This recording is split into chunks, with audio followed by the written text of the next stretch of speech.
છું। આજના શુભ પ્રસંગે આપ સૌને હું એક ખાસ મહત્વના દિવસ વિશે વાત કહીશ।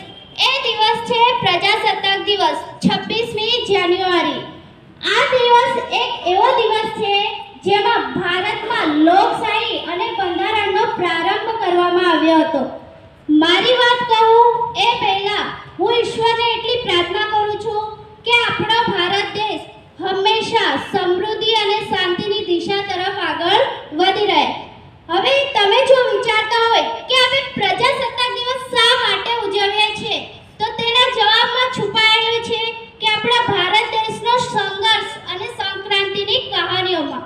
15 ઓગસ્ટ 1947ના રોજ આપણા ભારત દેશને આઝાદી તો મળી, પણ સંપૂર્ણ લોકશાહી ગણાયું નહીં જ્યાં સુધી આપણું બંધારણ